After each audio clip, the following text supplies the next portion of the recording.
looking to the future as the national capital's own television station. Capital 7.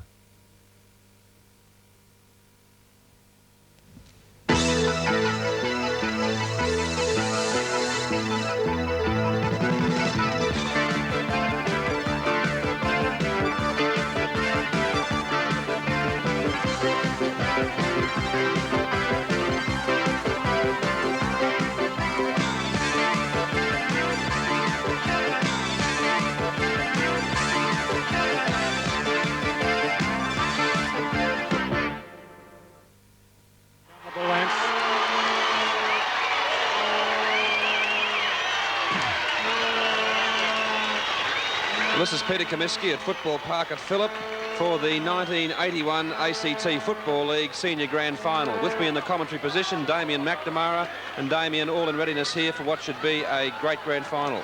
Yes, both teams look particularly fit. The ground's in terrific order.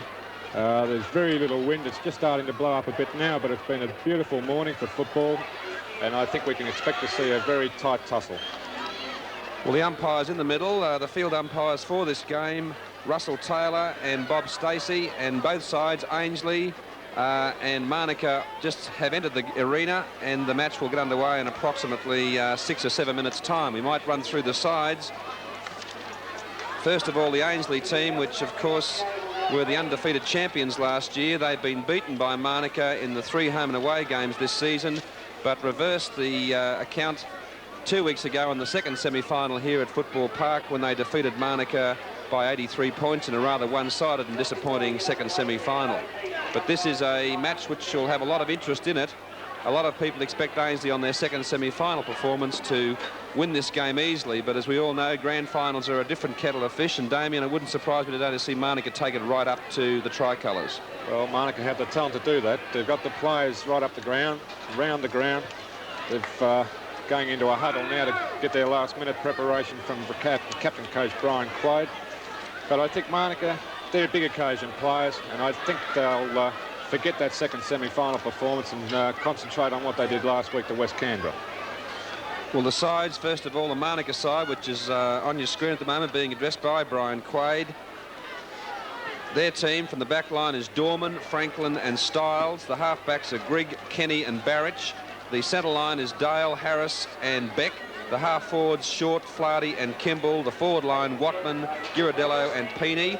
The first ruck is Brian Quaid and McElhinney. The rover is Maiden, and the reserves, the interchange players, are Bennett and Linehan.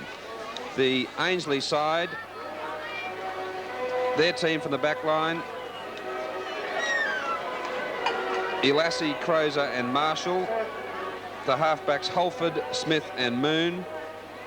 That's Alan Smith. The centre line, Craig Smith, Stone and Davey. The half-forward line, Martin Smith, Miller and Mooney. The forward line, Brock, Neil, the captain coach, and Bell Chambers. The first ruck, Hayes Stratton and Nolan. The rover, Jack McCormack, and the interchange players, Senjoff and Monaghan.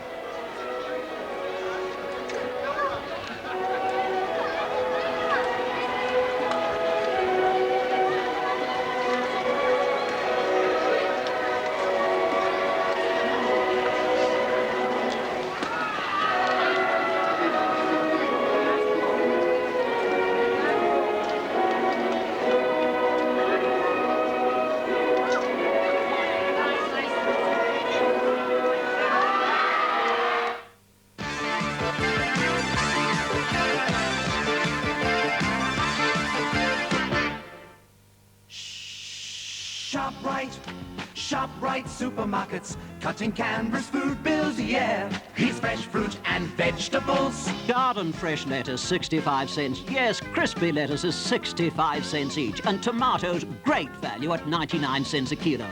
Lamb loin and chump chops, $3.39 a kilo. Pork chops, also $3.39 a kilo. Sunburst orange juice, 2 litres, $1.37. Ski yogurts, any 4 flavours for $1. Meadow Lee polyunsaturated margarine, 1 kilo, $1.79. Sunshine champignons, 365 grams, 79 cents.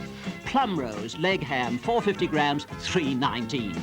Golden Valley apple or tomato juice, 850 mils, 52 cents. Nescafe instant coffee, 100 grams, $1.57. And Dixie, number 14, frozen chickens, bargain priced at $3.29. Spring is here, so no more excuses. Join Weight Watchers and be a whole new you for summer.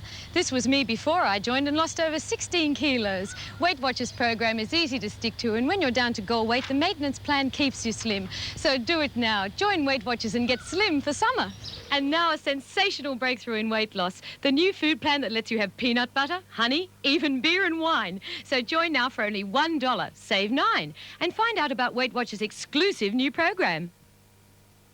1. She's a worker. Ford Courier 1 tonner. 2. Courier with petrol or diesel power. 3. Pickups and chassis cabs for your own body style. 4. Ford Courier if you're after a worker and not just a show pony. 5. It's the one with overdrive fifth to run further for less. Ford Courier, the worker and proud of it. I've seen that, I've done that, I've been there, don't need it now, I've got new freedom. Only new Freedom from Kotex has this unique Stay Dry cover, which means from now, you start dry, you stay dry. See this, do this, come here, you've got a new freedom. You start dry, you stay dry.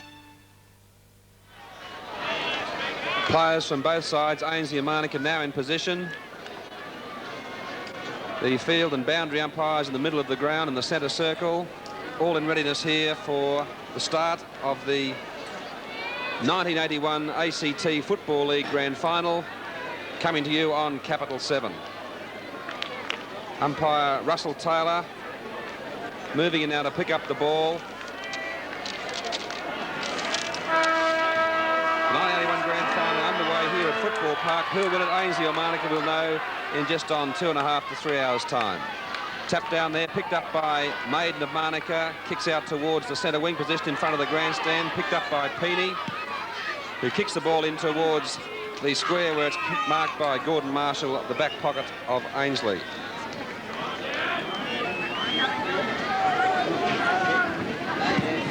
Marshall's kick down towards, across the centre wing towards the half-forward line. Stone of Ainsley with the ball. Play on calls the umpire, where Flardy of Monica now has the chance. A left foot kick comes into Peeny. Wrong footing his opponent, Tony Alassi, who tripped at the last minute. Kick up towards Watman of Monica it is, at centre half forward for the Bull Ants. Watman's kick towards the right forward pocket out near Girardello, and Craig Smith, the Ainsley wingman. No one can pick it up, but Smith in front now, who gets boot to ball. Down towards the half-back flank where Short it is, who chips in and kicks back now towards the full forward position for his side, Monica. Tapped across the line by Ainsley fullback Greg Crozer. Well, Damien, obviously, in a grand final, is a little bit of grand final nerves, and it'd probably take a few minutes for these players to settle down and get their normal game flowing. Well, there's nerves and there's a bit of sorting out to do, I suppose, too. Nerves are certainly going to play an important part, but Kenny Stone came away very well with the ball then, with no nerves there. Farley's having a little bit of trouble picking up the ball. Finally. Oh, Farley. Oh, I thought the umpire might have seen something like that. Well, it's certainly not going to be a tame affair. I think both these sides, no love lost really between the two clubs over the years. Umpire Taylor holding up play to bring it back correctly to have John Brock of Ainsley kick across the mark.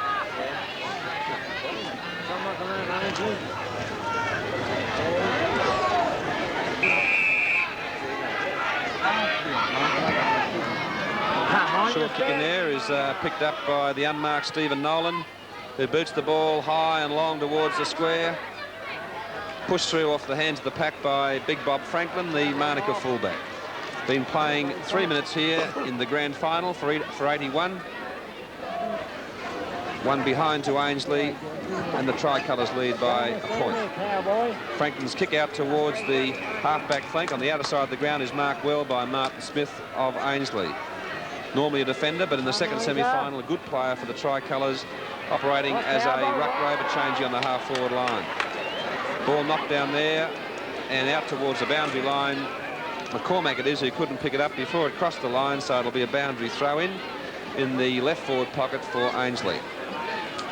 Not a side giving anything away at this stage. Quaid doing particularly well on the ruck. There's been one ball up and one throw-in, and Quaid's got both of them.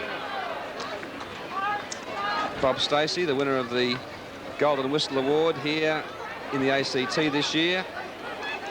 Hayes Stratton up against Quaid. Ball on the deck now. Pushed out. Can't be picked up by either side. It's Manica in front, and a free kick to be paid to Styles it is.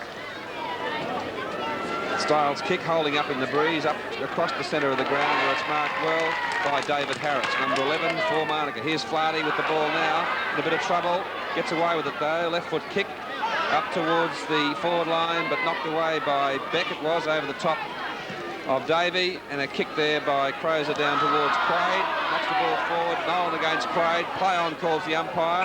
Players going in hard, and a free kick awarded to Barry McInerney against Brian Holford. The umpire indicating that Holford's elbow was raised too high. Quaid is on the ground, Damien, and we'll be interested to see if he gets up and in what shape.